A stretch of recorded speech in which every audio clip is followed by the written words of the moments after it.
আজ আমি চলে এসেছি রান্নাঘরে রুই পোস্ত বানাবো বলে। তো রুই পোস্ত রেসিপি আপনাদেরকে দেখাবো কিভাবে আমি বানাচ্ছি। তো রুই পোস্ত বানাবার জন্য বিশেষ কিছু ইনগ্রেডিয়েন্টসের দরকার হয় না। তো শুধু এখানে আমি নিয়েছি সরষের তেল, আর এখানে মাছকে আমি নুন দিয়ে হলুদ আর মাখিয়ে রেখেছি, পোস্ত ভিজিয়ে রেখেছি, আর কালো জিরে আর কাঁচা লঙ্কা। আর কিছু দরকার লাগবে না। তো আমি এখানে কড়াই গ্যাস অন করে দিয়েছি। তো কড়াই গরম হয়ে গেছে। আমি এরপর মাছগুলোকে হালকা করে ভেজে নেবো। তেলটা গরম হয়ে গেছে, মাছগুলো দিয়ে দিয়েছি। তো মাছগুলো বেশি কড়া করে ভাজবো না, একদম হালকা করে ভাজবো। আর ততক্ষণকে আমি পোস্তটা পেস্ট করে দিচ্ছি। পোস্তটা মিক্সিতে পিসা যাবে না, শিলবাটাতে পিসবো, কেননা পোস্তটা খুব মিহি করে বাড়বো। তো যার কারণে শিল ইউজ করছি। মাছগুলো যতক্ষণ ভাজা হোক কম করে দিচ্ছি শিলটা। মাছগুলো হালকা হালকা করে ভাজা হয়ে গেছে, এবার তুলে নেবো।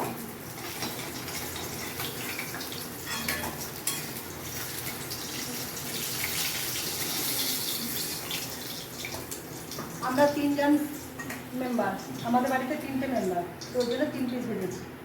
আচ্ছা, এরপর আমি এই তেলটার মধ্যে কাঁচা লঙ্কা দিয়ে দিই আর একটু কালো জিরে দিয়ে দিই।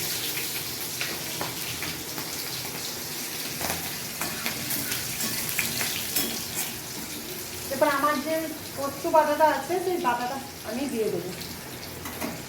এরপর যে বাটা পোস্তটা আমি রেখেছি, সিলে বেটে নিয়েছি, ওইটা এরপর আমি এর মধ্যে দিয়ে দেবো।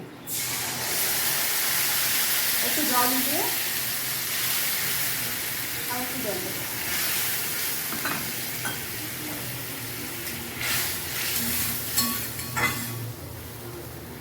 এরপর পরিমাণ মতো আমি নুন দিয়ে দেবো।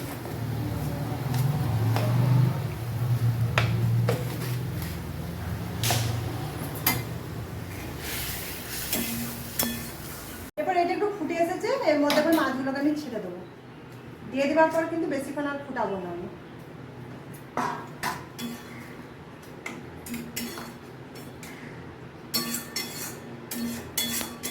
পোস্তর মধ্যে কিন্তু আমরা হলুদ দিই না, তো পোস্তর মধ্যে হলুদটা খুব একটা ভালো লাগে না।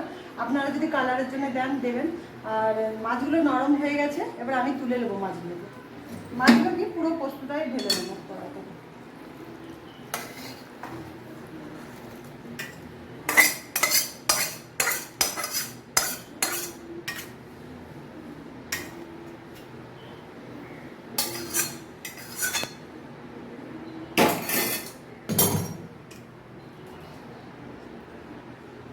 রেডি হয়ে গেছে আমাদের রুই পোস্ত। আপনারা এভাবে বানিয়ে খাবেন, দেখবেন খুব টেস্টি লাগে। আর দেখা হবে পরের ভিডিওতে। বাই।